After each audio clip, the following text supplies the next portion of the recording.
우리 오늘 주일 오후 예배 시간에 창세기 말씀을 우리가 한 장씩 우리가 확인하면서 말씀을 묵상하고 있습니다. 오늘 7장 말씀은 하나님께서 노아에게 말씀하신 대로 홍수로 세상을 심판하시는 장면입니다. 오늘 말씀 가운데에 여호와께서 노아에게 말씀하시기를 너와 내 온 집은 방주로 들어가라 이제 말씀하시면서 홍수로 세상을 심판하시지요. 자, 우리가 지난주에 6장에서도 확인했지만 이유를 잘 알아야 됩니다. 하나님께서는 그냥 기분 내키신다고 이렇게 저렇게 마음대로 하시는 분이 아니에요. 항상 보면은 말씀 먼저 주시고 그에 대한 합당한 이유 있고요. 그에 따라서 하나님께서는 이 세상을 다스리시고 움직이시는 분이시지요. 무슨 말이냐? 공의로 세상을 다스리시고 심판하시는 분이신 거예요. 뭐 입맛대로 기분대로 하시는 분이 아니라 하나님께서는 공의의 하나님이신 것이지. 자, 그래서 첫 번째입니다. 홍수 심판의 이유가 무엇입니까? 우리가 제대로 알아야 됩니다. 분명히 하나님께서는 이제 다시는 물로 세상을 심판하지 아니하시겠다라고 하셨지만 그렇다고 해서 죄악을 그냥 간과하시겠다 하실 건 아니에요. 물로 세상을 심판하지는 않으시지만 이후로도 보면은 이스라엘의 7번의 이 재앙들이 닥친 것을 보았을 때 하나님께서는 반드시 그 죄악에 보응하시는 것뿐이십니다. 우리가 오늘날도 이 시대에도 올바른 하나님의 이 인도하심 속에 또 하나님의 역사하심 속에서 하나님께서 주시는 은혜를 복을 누리고 이 세상 가운데 오는 재앙을 막기 위해서는 말씀을 제대로 붙잡아야 되는 것이지요. 그래서 홍수 심판하셨는데 그 이유가 무엇입니까? 제대로 알아야 됩니다. 그 이유는 바로 창세기 6장에 나와 있지요. 창세기 6장 4절입니다. 우리가 이 지난주에 보았지만 창세기 6장 4절에 보니까 당시의 땅에는 네피림이 있었고 라고 했어요. 복음 아닌 네피림이 있었던 현장, 거기에 하나님께서 심판하신 겁니다. 이 네피림의 특징이 무엇입니까? 이 네피림의 특징은 보니까 육신이 됨이라 라고 했어요. 이것이 바로 네피림의 특징입니다. 3절 가운데 이는 그들이 육신이 됩니다. 복음 아닌 육신적인 것이 모든 것의 중심, 기준이 되어진 그 현장, 네피림 현장입니다. 영적인 것을 몰라요. 영적인 것을 간과해요. 하나님께서는 우리 사람을 하나님의 형상대로 영적 존재로 지으셨는데 물론 육신도 있습니다. 우리 인간은 영혼과 육신이 같이 있습니다. 영혼 있고요. 육신이 있기 때문에 그 어떤 것도 간과해서는 안 돼요. 우리가 이 땅에서 육신을 가지고 살아갈 때에 육신의 삶도 중요하지만 더 중요한 부분 육신적인 삶뿐만 아니라 우리에게 영혼이 있다는 거예요. 이것을 알아야 되는데 이 사람들이 전부 다 육신적인 것만 중요하게 여기고 영적인 것을 간과하는 겁니다. 그래서 복음이 아니에요. 육신적인 기준으로만 살아간 겁니다. 이 육신적인 것이 중심이 되어진 세상, 네피림 현장입니다. 물론 네피림 여러 가지 해석할 수 있지만 우리가 지금 원어를 공부하는 시간이 아니고요. 우리가 지금 다들 신학자가 될 것은 아니기 때문에 말씀 속에서 나오는 부분을 우리가 그냥 이 중요한 부분을 중요하게 캐치하기만 하면 됩니다. 그래서 왜 하나님께서 홍수로 세상을 심판하셨느냐? 네피림 현장이기 때문에. 이 네피림 현장의 특징입니다. 모든 것이 육신 중심이 되다 보니까 2절 가운데에 하나님의 아들들이 사람의 딸들의 아름다움을 보고 자기들이 좋아하는 모든 여자를 아내로 삼는지라 라고 했어요. 이것은 꼭 아들, 딸 얘기가 아닙니다. 남자, 여자 얘기가 아니에요. 하나님의 아들들이 우리가 전에 보았지요. 창세기 5장 가운데 보면은 셋을 통하여서 이어진 아담과 그 아들 셋을 통하여서 이어진 언약의 계보. 하나님의 아들들입니다. 그런가 하면은 이 언약에서 벗어난 계보. 창세기 4장에 나오지요. 가인의 계보 나옵니다. 사람의 자손들이라고 볼 수 있어요. 언약 가진 자녀들이 언약 없는 사람들을 만나서 그 아름다움만 보고 육신적인 것만 보고서 결혼하고 쫓아가는 겁니다. 이게 문제인 거예요. 우리는 항상 무엇을 보아야 되느냐? 이 세상에 살지만 영적인 거 볼 수 있어야 돼요. 언약 관점으로 볼 수 있어야 돼요. 저 사람이 단순히 예쁘다, 멋있다, 잘생겼다 이게 중요한 게 아니라 언약이 있느냐 없느냐 이것을 볼 수 있어야 됩니다. 하나님의 아들들이 사람의 딸들, 언약 가진 자녀들이 후대들이 언약 없는 후대들을 보고서 오히려 끌어당길 수 있어야 되는데 끌려가는 거예요. 이게 네피림 현장입니다. 그러니까 세상이 어떻게 됩니까? 점점 더 언약이 희미해지는 거예요. 그 결과 5절 6절 말씀이지요. 창세기 6장 5절 6절 말씀에 사람의 죄악이 세상에 가득함과 그의 마음으로 생각하는 모든 계획이 항상 악할 뿐임을 여호와께서 보셨다. 죄악이 세상에 가득해지고요. 생각이 항상 악하게 되어지는 거예요. 그러니까 6절에 하나님께서 땅 위에 사람 지으셨음을 한탄하시잖아요. 이게 바로 홍수 심판의 이유입니다. 오늘날도 마찬가지입니다. 오늘날도 사람들이 자꾸 육신적인 것, 이것으로 사람들을 미혹하고 속입니다. 이것은 창세기 3장에서 이 아담과 하와를 속였던 저 뱀, 사탄의 전략이기도 하고요. 이 네피림의 특징이기도 하고요. 오늘날도 반복되고 있는 이 복음을 흐리게 하는 이러한 이 일들인 거예요. 바로 사탄의 전략인 것이지. 우리는 이 이유를 제대로 알고 저 노아 홍수 시대의 네피림 때문에 세상이 홍수로 심판당했던 것처럼 오늘날에도 이러한 모습이 계속 일어나게 되어지면 하나님께서 한탄하시겠구나.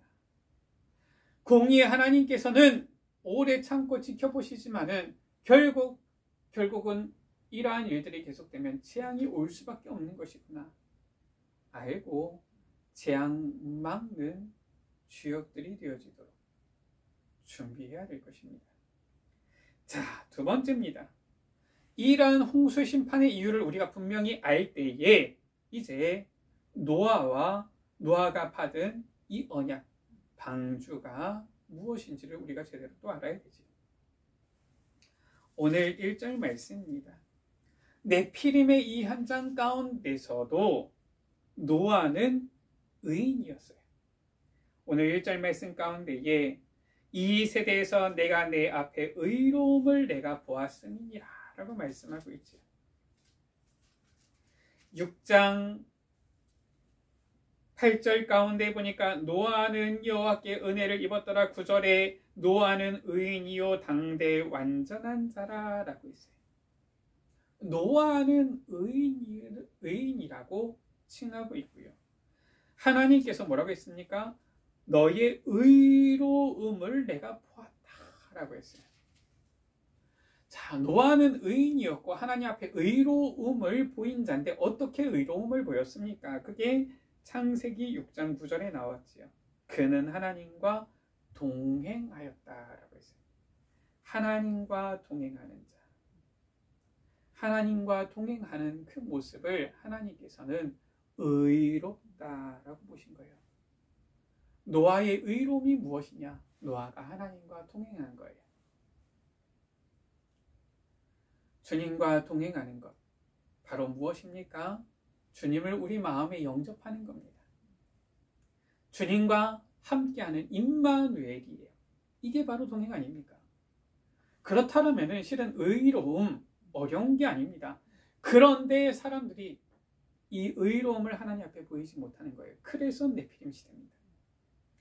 우리가 매일매일 항상 주님 내 마음속에 들어오셔서 내 마음에 영접합니다. 나의 주인이 되어주시고 나와 함께 해주십시오. 내가 늘 주님과 함께 동행하기를 원합니다. 주님 임마누엘 우리와 함께하여 주옵소서 하면은 되는데 사람들이 이게 안 돼요. 이게 안 된 현장이 네피림 현장이다. 이 주님과 동행하는 것이 되어지는 사람이 바로 의인이다 말씀하고 있죠. 그 의인 노아에게 하나님께서는 어떤 언약을 주셨느냐. 창세기 6장 14절에 너는 너를 위하여 방주를 만들라. 18절에 내 아들들과 내 아내와 내 며느리들과 함께 그 방주로 들어가고 가족, 자녀들을 살리는 방주를 만들어라. 19절 가운데에 혈육 있는 모든 생물을 방주로 이끌어들여 너와 함께 생명을 보존하게 하라. 모든 생명을 가진 생물 살리는 방주의 언약을 노아에게 주신 거예요. 하나님께서는 의인에게 반드시 언약을 주시고 그 언약으로 구원하시고 살리신다라는 것입니다. 이게 바로 방주의 언약이에요. 노아가 받은 방주의 언약, 이 언약을 하나님께서는 우리에게도 주셨습니다. 바로 나를 살리고 모든 사람을 살리는 예수 그리스도의 언약인 거예요.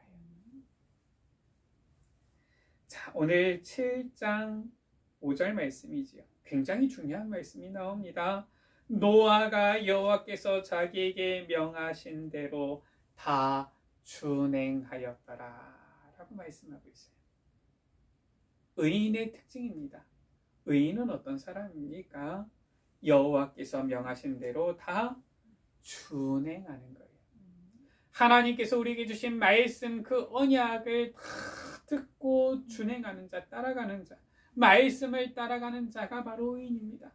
예수님께서 말씀하셨어요. 내 말이 너희 안에 거하면 너희가 참 제자가 되고 라고 했어요. 참 제자 누굽니까? 말씀 안에 거하고 말씀을 따라가는 자예요. 이게 바로 노아가 받은 언약인 방주의 언약인 것입니다. 오늘날 우리에게 주시는 이 언약을 제대로 붙잡아야 되겠습니다. 오늘날 자꾸 복음이 희미해지는 이 시대에 우리는 나를, 우리의 후대를, 모든 사람을 살리는 이 구원의 언약, 예수 그리스도의 언약을 제대로 붙잡아야 되겠고요. 그래서 자꾸 이 세상을 네피림 현장으로 만드는 저 흑암의 이 현장 가운데 빛을 비추어서 살리는 이 사명을 우리는 다 준행해야 되겠습니다. 듣기만 하고 준행하지 않으면 의인이 아닌 거예요. 소용없는 것입니다. 자, 어떻게 됐습니까? 노아가 여호와께서 말씀하신 대로 다 준행하였을 때에 나타난 결과입니다. 자, 하나님께서 홍수 심판을 말씀하셨고 방주의 언약을 주셨는데, 자, 이 노아가 여호와의 명령을 다 준행했을 때의 그 결과 어떻게 되어졌습니까? 만약에 듣기만 하고 준행하지 않았으면 방주가 없으니까 심판 때 아무도 살아남지 못했을 텐데 다 준행했을 때에 방주를 만들게 되어졌어요. 그리고 오늘 13절에서 16절 가운데 보니까 이 노아와 그 식구들과 모든 짐승이 다 방주에 들어가게 되어진 겁니다. 보니까 7장 가운데 계속 나오지요. 너와 내 온 집은 방주로 들어가라. 또 모든 정결한 짐승, 또 공중의 새도 다 네게로 데려와서 온 지면에 유전하게 하라. 이렇게 1절, 2절, 3절에 나오지요. 그리고 또 나옵니다. 6절, 7절 가운데에 홍수가 땅에 있을 때에 노아는 아들들과 아내와 며느리들과 함께 방주에 들어갔다. 8절, 9절 가운데 보니까 정결한 짐승, 부정한 짐승, 새와 땅에 기는 모든 것이 하나님께서 명하신 대로 노아에게 나와 방주로 들어갔다. 13절에서 16절에도 나오지요. 그날에 노아와 그의 아들과 노아의 아내와 세 며느리가 다 방주로 들어갔고 모든 들짐승 또 모든 가축 땅에 기든 모든 것 모든 새가 또 무릇 생명의 기운이 있는 육체가 노아에게 나와 방주로 들어갔다. 노아가 여호와의 명령을 다 준행했을 때에 방주를 만들게 되어졌고 그 방주 안에 말씀하신 대로 노아와 그 가족과 모든 생명 있는 짐승들이 다 들어가서 생명을 보존하게 되어졌는데 16절에 뭐라고 나옵니까? 그에게 명령하신 대로 다 들어가매 여호와께서 문을 닫으시니라 라고 했어요. 이게 중요합니다. 내가 방주를 만들었으니까 내가 나를 살렸다. 아닙니다. 방주도 하나님께서 만들라고 하신 것이요. 방주를 만드는 힘도 하나님께서 주시는 것이요. 방주 가운데 들어가는 것도 하나님께서 나오게 하시니까 들어간 것이요. 방주 문을 닫는 것도 여호와께서 닫으신 겁니다. 아무리 잘 만들었어도 방주 문을 안 닫아가지고 있으면 어떻게 됩니까? 문이 열리면 어떻게 됩니까? 물이 다 들어가면 가라앉거든요. 근데 그 문도 여호와께서 닫으시니라 라고 되어져 있어요. 의인의 특징 무엇입니까? 나는 한 게 없습니다. 오직 하나님께서 힘을 주셔서 하나님의 은혜로 하나님께서 하셨습니다 고백하는 자가 의인이에요. 우리는 한 게 없습니다. 설령 많은 수고를 한 것 같아도 우리는 한 게 없어요. 하나님께서 은혜 주셔서 힘을 주셔서 할 수 있는 것일 뿐인 겁니다. 오늘 말씀 여호와께서 그를 들여보내고 문을 닫으시니라. 처음부터 끝까지 전부 다 하나님께서 하신 것이고 하나님의 은혜인 것입니다. 자, 이때에 이제 어떻게 되어졌습니까? 모든 생명 이제 방주로 들어갔는데 12절에 보니까 40주야를 비가 땅에 쏟아졌더라. 말씀하신 대로 이제 비가 내리기 시작합니다. 이 비라는 것 참 어떻게 보면은 자연재해라는 것이 무섭지요. 우리가 비 맞으면은 그냥 비 맞아서 젖었구나 이렇게 하는데 이게 뭐가 그렇게 위험할까 하는데 그냥 우리가 걸을 때에 비가 내릴 때 비 맞는 것은 괜찮은 것 같아요. 근데 한순간에 이 비가 쏟아질 때 이 비가 물이 모이면 어떻게 됩니까? 이제는 홍수가 나고요. 홍수에 사람들이 떠내려가고 집이 떠내려가고 막 이래서 사람들이 죽고요. 이 홍수가 나가지고 떠내려가기 시작하면은 다리도 쓸려나가고 차도 쓸려나가고 집도 쓸려나가고 다 쓸려나가는 거예요. 막을 수가 없는 겁니다. 보니까 이번 겨울에 저 일본도 그렇고 전 세계에 보니까 눈이 폭설이 막 내리는 곳이 많아요. 아니 눈 그냥 맞을 때 보면은 좋잖아요. 가볍고 얼마나 그렇습니까? 근데 이 눈이 쌓이면은 어마어마한 무게가 되어지는 거 있죠. 이 눈 때문에 보니까 집도 무너지고 이 눈 때문에 보니까 다 갇혀가지고 사람들이 옴싹달싹 못하고 그러다가 죽기도 하고 지금 보니까 전 미국의 LA에 큰 산불이 일어난 것 같아요. 풀, 생활 가운데 얼마나 유용합니까? 음식을 데피는 데에도 필요하고 또 실은 이 불로 물을 우리는 데워가지고 한국에서는 이 보일러라는 시스템이 있어가지고 난방을 해서 집을 데우기도 하고 그러잖아요. 그런데 이 불이 이제는 산불이 번지니까 벌써 어마어마한 그러니까 손해가 나기 시작하는데 사람들도 여러 죽고요.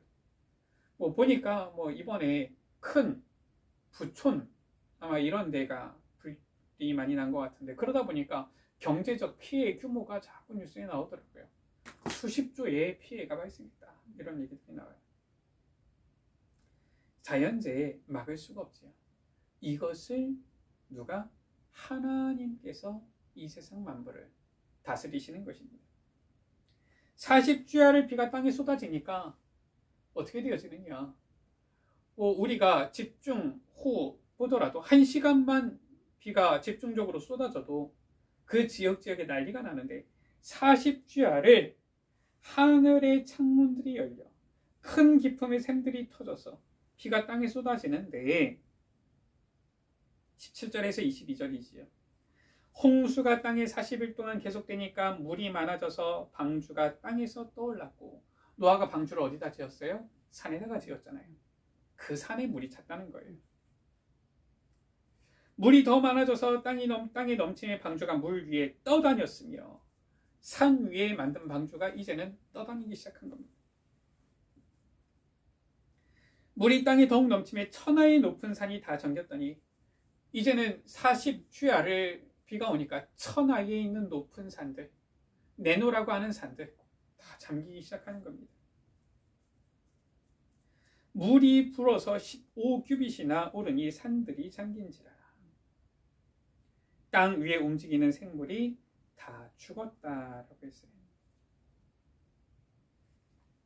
육지에 있어 그 코에 생명의 기운의 숨이 있는 것은 다 죽었더라라고 말씀하고 있습니다. 23절 가운데 보니까 모든 생물을 지면에서 쓸어버리셨다. 40주야 비가 쏟아져서 산이 잠기고 모든 생물이 다 죽게 되어졌고 모든 지면에 있는 생물을 다 쓸어버리셨는데, 오늘 말씀의 제목이지요. 뭐라고 했습니까? 23절에 오직 노아와 그와 함께 방주에 있던 자들만 남았더라 라고 했어요. 오직 방주에 있던 자들만 남았다. 이게 바로 구원의 언약입니다. 이 세상이 복음 없어서 다 멸망 속으로 내 피림으로 가는 것 같아도 의인 때문에, 의인 노아 때문에, 의인 노아가 지은 방주 안에 들어간 이 모든 생명은 남았다. 이게 오늘 말씀입니다. 이 세상이 얼마나 악하냐, 얼마나 죄악이 관영하냐, 얼마나 육신적이냐, 얼마나 내 피림 현장과 비슷하냐, 그게 중요한 게 아닙니다. 이 세상에 얼마나 혼돈, 공허, 흑암이 판을 치고 있느냐, 이 세상에 얼마나 이 악한 사탄이 발악을 하고 있느냐, 그게 중요한 게 아닙니다. 그거는 다 있어요. 언제부터 있었느냐? 첫 해초에부터 있었습니다. 지금도 계속 있는 거예요. 그러한 일은 지금도 이 세상에서 계속 반복되고 있습니다. 중요한 것은 무엇입니까? 노아는 여호와께 은혜를 입었더라. 의인한 사람. 노아에게 주신 방주의 언약, 너는 너를 위하여, 내 자녀들을 위하여, 모든 생물을 위하여 방주를 만들어라.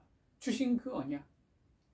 이 의인이 언약을 붙잡고 방주를 만들었을 때에, 자기에게 명하신 대로 다 준행하였을 때에 오직 방주에 있던 자들만 남았더라.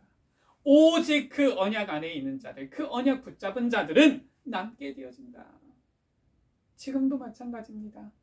이 세상이 아무리 혼란스러워도 오직 예수 그리스도를 믿고 붙잡는 자들은 구원함을 얻고 살게 되어진다. 하나님의 은혜를 입게 되어진다. 하나님이 주시는 축복을 누리게 되어진다 라는 것입니다. 우리는 이 흑암, 혼돈, 공허 가운데 있는 이 현장 가운데 빛을 비추는 의인이 되어지기를 주의 이름으로 축원합니다. 말씀을 마칩니다. 네피림의 이 현장 속에도 의인 노아가 있었고요. 하나님은 노아에게 방주의 언약 주신 것입니다. 그리고 오직 노아와 방주에 있던 자들은 남았더라. 살아남게 되어진 것이지요. 구원받게 되어진 것입니다. 어떠한 현장 속에서도 하나님께서는 의인을 남겨두시고요. 우리가 하나님께 은혜를 입은 그 의인이 되어야 되겠고요. 노아와 같이 하나님과 동행하는 의인으로 서서 나와 후대 모든 현장을 살리는 방주의 언약을 붙잡는 자들이 되어야 되겠습니다. 그들이 결국은 오직 방주에 있던 자들만 남았더라. 남은 자들이 되어지는 거예요. 예수 그리스도 언약을 붙잡은 남은 자들이 되어지는 것입니다. 주의 말씀을 자기에게 명하신 대로 다 준행하였다 말씀하신 것처럼 우리에게 주신 그 언약 붙잡고 그 주의 말씀을 순종함으로 이제는 이 노아와 함께 방주에 탔던 자들과 같이 정말 이 세상의 심판 속에서도 남은 자들이 되어진 것처럼 우리도 이 언약 붙잡고 이 언약 안에서 남은 자 되어지는 귀한 축복 누리는 우리 여러분들 되시기를 주의 이름으로 축원합니다. 아멘. 기도합니다. 하나님,